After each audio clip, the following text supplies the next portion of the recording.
Viewers, তোমরা সবাই কেমন আছো? আশা করি তোমরা সবাই ভালো আছো। আমি খুব ভালো আছি। আর এটা হচ্ছে মানকুণ্ডু স্টেশন। মানকুণ্ডু স্টেশনে কতটা পরিমাণে ভিড় দেখতে পেয়েছো?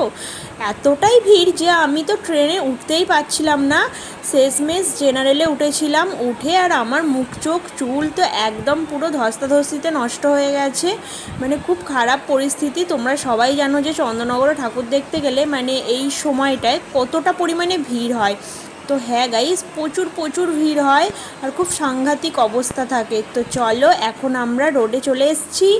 রোডে টুকুর করে হেঁটে যাচ্ছি ঠাকুর দেখার জন্য। খুব এক্সাইটেড আছি। যাই হোক, চুলটুল সব ঠিকঠাক করে নিয়ে এখন এনার্জি নিয়ে বেরিয়ে পড়েছি ঠাকুর দেখার জন্য। আর দেখো, প্যান্ডেলে চলে এসেছি। এত সুন্দর থিম করে যে তোমাদেরকে কি বলবো। চলো তোমরা ফোনের মধ্যেই দেখে নাও, আমি তোমাদেরকে দেখাই। আর যারা তোমরা চন্দননগরে এসে দেখো তাদেরকে তো আমার আর কিছু বলারই নেই। মানে চন্দননগর ঠাকুর দেখার অনেকের শখ থাকে, অনেকের স্বপ্ন থাকে, বাট অনেক হাঁটতে হয় বলে অনেকে আসতে পারে না। তো তাদের জন্য কিন্তু এই ভিডিওটা আমার করা। সব থেকে বেশি দুঃখজনক হচ্ছে এতটা পরিমাণে ট্রেনে ভিড় হয় যে ট্রেনে কোনো বয়স্ক মানুষ বলো বা বাচ্চা নিয়ে কেউ উঠতেই পারবে না, ওঠার মতন পরিস্থিতিই থাকে না। তো যারা তোমরা চন্দননগরে ঠাকুর দেখতে যাও তারা তো সবাই জানো। আর দেখো, এখানে থিমগুলো কিন্তু অসাধারণ করেছে। বড় যে মানে পুজোগুলো হয় না, কলকাতায় যে বড় পুজোগুলো হয়, দুর্গা পুজো, তো সেখানে থেকেও এটা খুব সুন্দর। মানে কি বলবো, এখানে তো প্রতিটা প্যান্ডেল খুব সুন্দর করে। আর এই দেখো, এই জিনিসটা দেখে কি তোমরা ভয় পাচ্ছ? আমি তো ভীষণ ভয় পাচ্ছিলাম। যাই হোক, পরে একটু ভয়টা কাটিয়ে এখানে দুটো ফটো তুলেছিলাম। এত দারুণ লাগছে যে এই জিনিসগুলো বাচ্চারাও খুব ভয় পেয়ে যায়। আর এই হচ্ছে আরও একটা প্যান্ডেল। সব প্যান্ডেল তোমাদেরকে আমি দেখাতে পারবো না, তাহলে ভিডিওটা অনেকখানি বড় হয়ে যাবে। যেগুলো মোটামুটি ভালো, খুবই ভালো প্যান্ডেল, সেগুলো তোমাদের টুকটাক দেখিয়ে দেবো। আরও অনেক ভালো প্যান্ডেল আছে, বাট সবটা দেখাতে পারবো না। দেখো কত নিখুঁত কাজ, এগুলো কিন্তু ধানের শীষ ঝুলছে। এত সুন্দরভাবে ডেকোরেট করেছে যে কি বলবো। দেখো, আমি যতটা পাচ্ছি কিন্তু ক্যামেরায় দেখানোর চেষ্টা করছি। খুবই সুন্দর হয়েছে। এগুলো পাট হয়তো কিছু গুটিয়ে করেছে। আর এই যে এগুলো দেখো কাস্তে ঝুলছে, এত দারুণ লাগছে। তবে একটু ভয় লাগছিল কাস্তেটা যদি টুক করে পড়ে যায় যখন ভিডিও করছিলাম।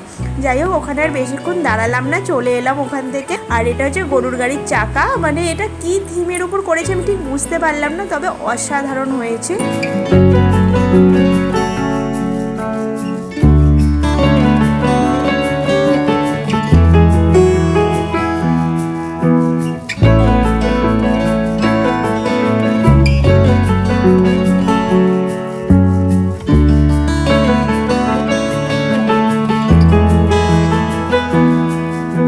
আর এই দেখো, এইটা বেশ নতুনত্ব করেছে, কারণ আমি এই ফার্স্ট টাইম দেখলাম ঘুঁটের আছে প্যান্ডেলের মধ্যে, ঘুঁটে দেওয়া। দারুণ লেগেছে, দারুণ। তো বেশ ইউনিক, আমি এই ফার্স্ট টাইম দেখলাম। তোমরাও কি এই ফার্স্ট টাইম দেখলে না এর আগে দেখেছো? প্লিজ কমেন্ট করে জানিও। আর জগদ্ধাত্রী ঠাকুরের মুখগুলো এতটা সুন্দর হয় যে কি বলবো, দারুণ লাগে, দারুণ। প্রতিটা ঠাকুরের মুখ কিন্তু খুবই সুন্দর হয়েছে। আর এই দেখো আরও একটা প্যান্ডেল। এতটা পরিমাণে লাইন ছিল যে এই প্যান্ডেলটা দেখার জন্য, মানে এই থিমটা দেখার জন্য আমরা 1.5 ঘন্টা লাইনে দাঁড়িয়ে তারপরে কিন্তু এই থিমটা দেখতে পেয়েছি। অনেক ভিড় ছিল। আর এখানটা খুবই সুন্দর করেছে, বেশ ইউনিক প্যান্ডেলগুলো করে। আর কতটা সুন্দর লাগছে দেখো। এগুলো কিন্তু লাইন দিয়ে হেলমেট রাখা, আর হেলমেটের পাশে লাইট দিয়েছে। অনেক সুন্দর লাগছে, অনেক সুন্দর। আর এই যে আরও একটা থিম, এটা তো দেখো বাইরে থেকেই ভিউটা জাস্ট অসাধারণ লাগছে। জানি না ভিতরটা আরও কত সুন্দর। দেখার জন্য তো আমি খুবই এক্সাইটেড। আর হাতের কাজ দেখেছো কতটা সুন্দর হাতের কাজ। এই কাজগুলো দেখতে আমি যাচ্ছি। আর কি নিখুঁত হাতের কাজ। তো প্রচুর ভিড় হয়েছে জগদ্ধাত্রী পুজোর সময়, প্রচুর ভিড় হয়েছিল। এটা অষ্টমীর দিনের ভিডিও। তো আমার ভিডিওটা ছাড়তে একটু লেট হয়ে গেছে, একটু অসুবিধার জন্য, বাট আমি তোমাদেরকে দেখিয়ে দিলাম যে কীরকম কি আমি ঠাকুর দেখেছি। আর এইগুলো দেখো কিন্তু নড়াচড়া করছে, দেখে বুঝতে পারছো কি?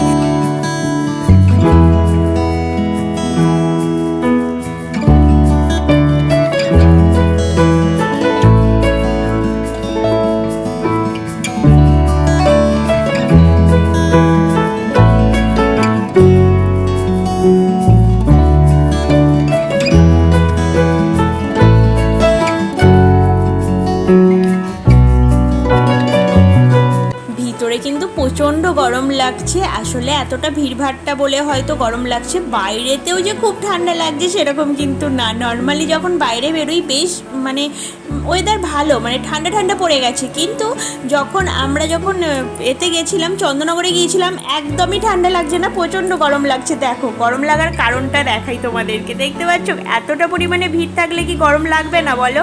মানে এখন এতটা পরিমাণে ভিড় যে ভাবা যায় না। প্রচুর ভিড় হয় গাইস। তোমরা কেউ বাচ্চা টাচ্চা নিয়ে যেও না, কারণ খুব ভয় লাগে বাচ্চা কাচ্চা নিয়ে গেলে। দেখো তোমাদেরকে একটু ভিড়টা দেখাই, মানে কোন দিক দিয়ে যাব, কিভাবে যাব কিছুই বুঝতে পারছি না, আর এতটা পরিমাণে ভিড়। দেখো গাইস, এইদিকেও ঠাকুর আছে, ঠাকুর দেখতে যাওয়ার লাইন দেখেছো খালি? ওই যে দেখো লাইটিং জ্বলছে, এতটা ভিড় যে ভাবাই যায় না। জাস্ট লাইটগুলোও দেখো কত সুন্দর লাগছে। এরপরেও কিন্তু আমরা অনেক ঠাকুর দেখেছি, বাট আর ভিডিওটা আমি করিনি, কারণ ভিডিওটা কন্টিনিউ করা সম্ভব হয়নি। আর এদিকে দেখো ততন তো ঘুমিয়েই পড়েছিল, ওকে ডাকাতেও চমকে গেছে। আর এদিকে বোনকে দেখো আমার কাঁধে মাথা দিয়ে নিশ্চিন্তেও ঘুমাচ্ছে, কারণ এতটা ক্লান্ত হয়ে গেছি যে বলার না। ততনের চোখ মুখের অবস্থাও খুব খারাপ। তো চলো ভিডিওটা এই পর্যন্তই। ভালো লাগলে একটা লাইক কমেন্ট শেয়ার করে আমার পাশে থেকো। টাটা।